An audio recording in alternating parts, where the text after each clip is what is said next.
This is a brief reflection on my life. My whole life, I have been told to get into big techs, to do something big, to study some sort of engineering. I still remember one of my relatives telling me that it is important that I acquire a skill that I can monetize. And I'm very used to that line of thinking. Even though I wanted physics and philosophy, the more fundamental side of the science, there has been pressure for me to choose engineering, even though it wasn't the main reason I chose engineering. I chose engineering out of anger. At the time, I couldn't get into my dream school, and it was very meaningful to me to be able to choose a major that I really don't want to do as an act of rebellion against myself, where going to the school and learning physics has always been such an important thing to me. And I was angry that I couldn't get into the school that I wanted to, that I couldn't get into the program that I wanted to. And I think out of that anger, because it was too painful. I was trapped in this shell, and my life, it seemed like my life was over. And so under that logic, under that understanding that my life is over, for the rest of the 80 years, I cannot be happy. So I desperately needed a way out of the box, the shell. And the way to do it was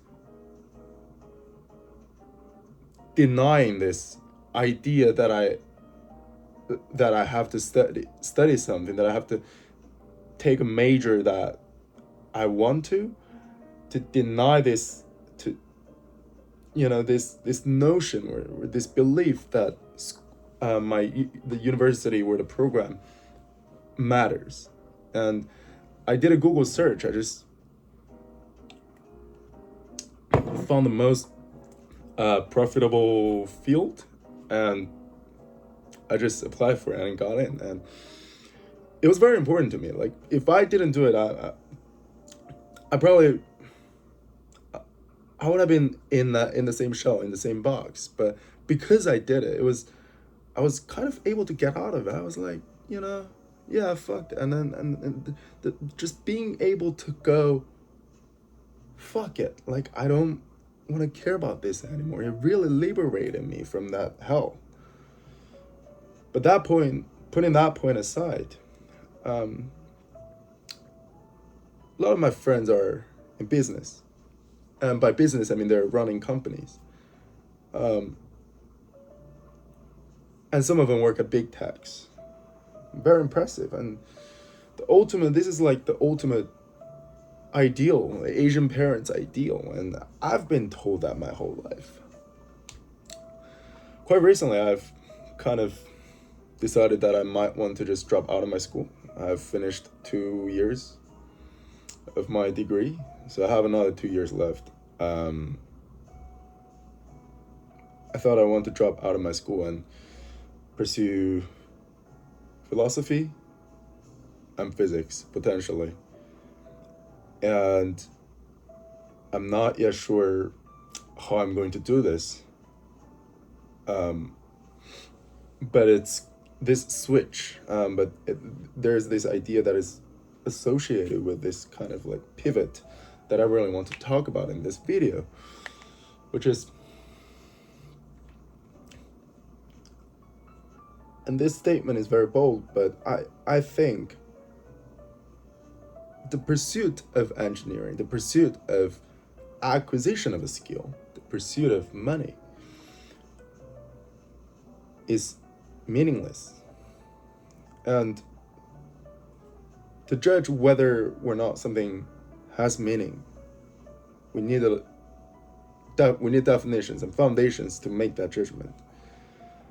But I want to talk about this on a personal level. I want to talk about this not in an academic sense. I want to talk about this in a personal sense. And it's just that, money, and society, the sort of economical contracts that we have between individuals, in my opinion, these are very much constructs. And I don't mean constructs as in a social construct where when we talk about genders. No, I'm talking about, I'm saying construct as in it's a phenomena of the world, right? It's a phenomena of the world, and we're fairly good at grasping those phenomena, even though we're looking at things from the eyes of humans. We see world, we see colors, we see grass, stones, and we see cars running, we see other human beings.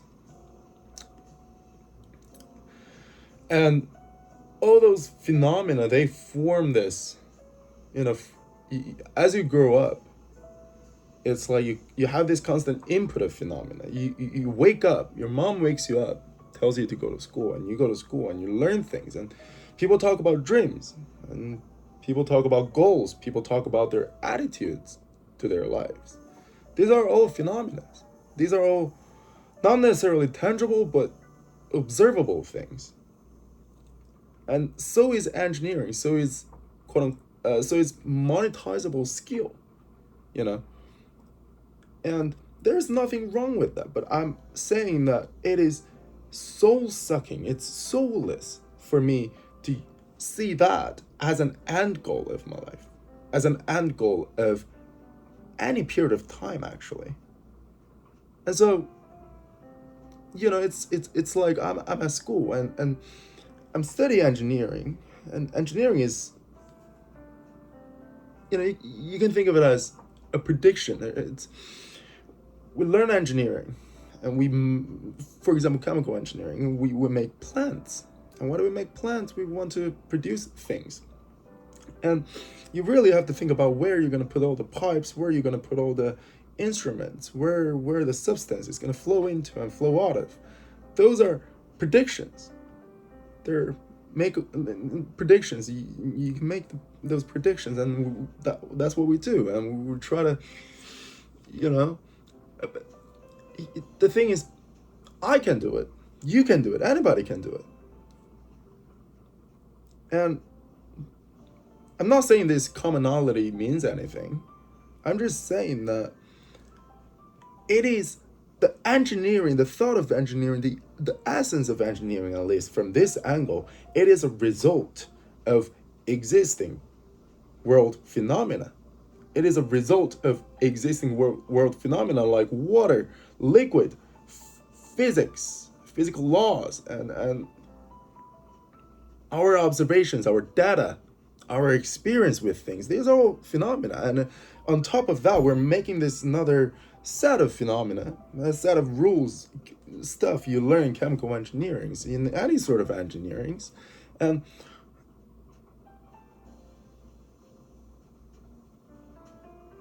to me, it's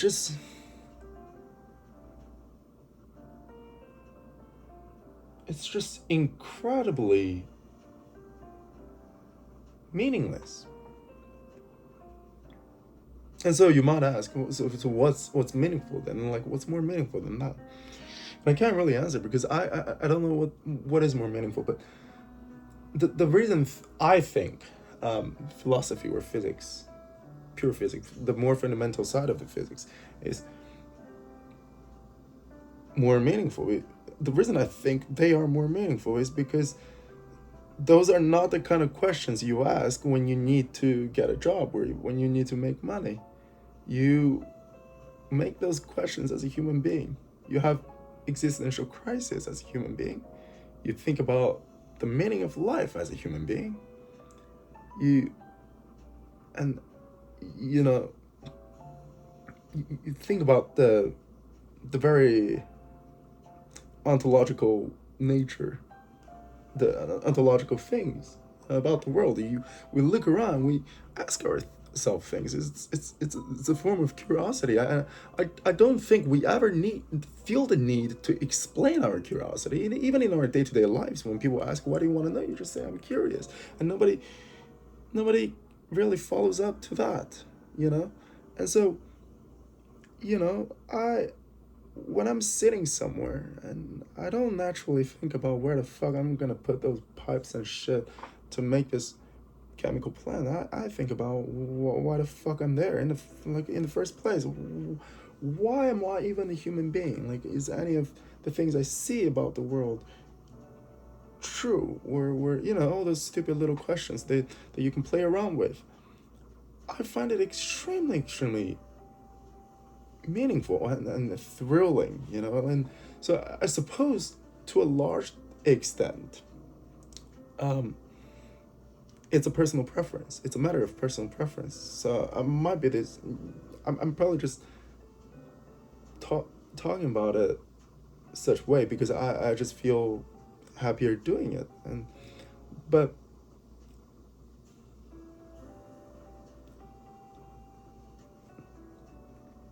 it is this limit of our minds. It is this border between the areas where our brain, where our thoughts could reach, and what's beyond it. That is truly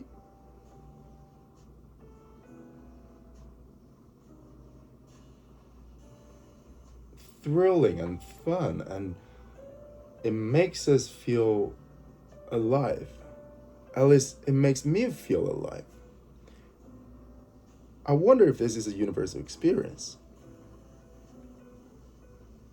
But I guess the point of video being, it's very interesting kind of coming out of that shell, like another shell. Like not talking about the shell of like the old wanted to go to school and study this physics kind of shell. I'm talking about the shell where this obsession, especially if you're from Korea, it's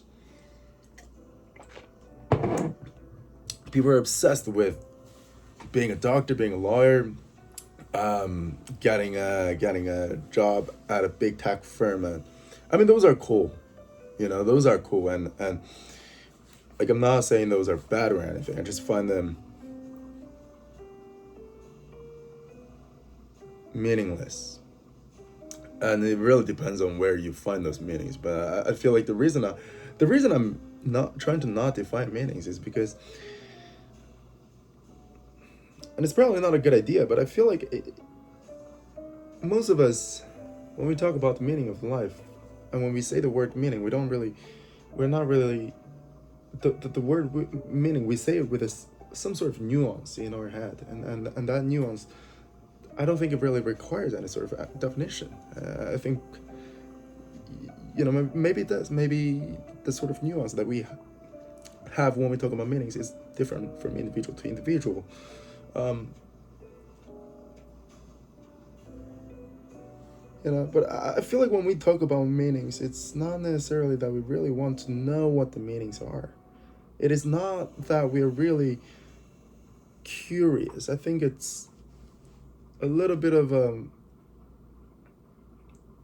uneasiness that we experience, a little bit of emotions that are in us that's prompting us to really reach a conclusion that's going to give us peace. And I suppose that's what I have been doing my entire life.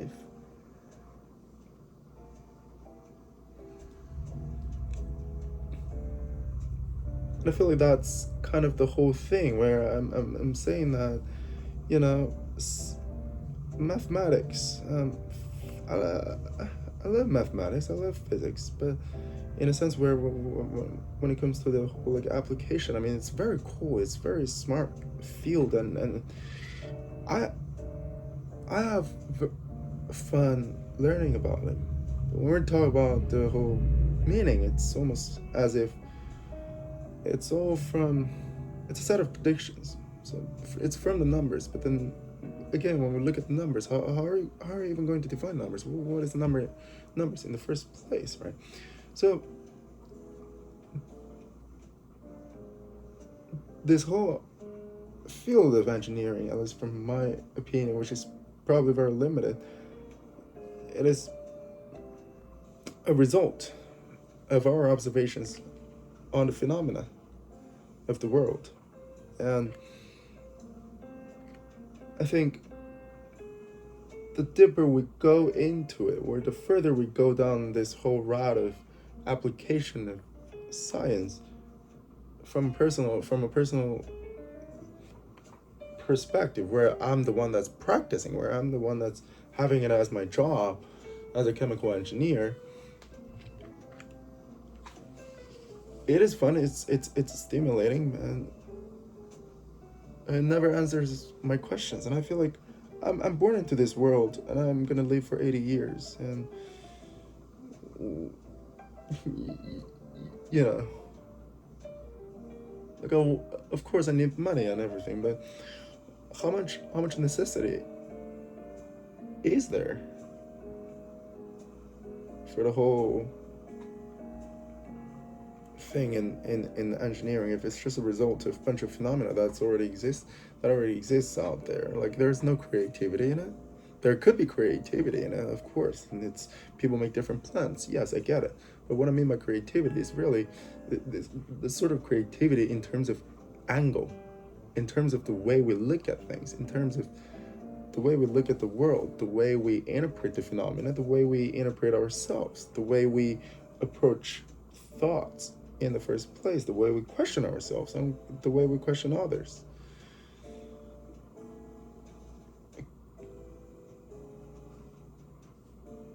So I suppose this is kind of the whole point of the video.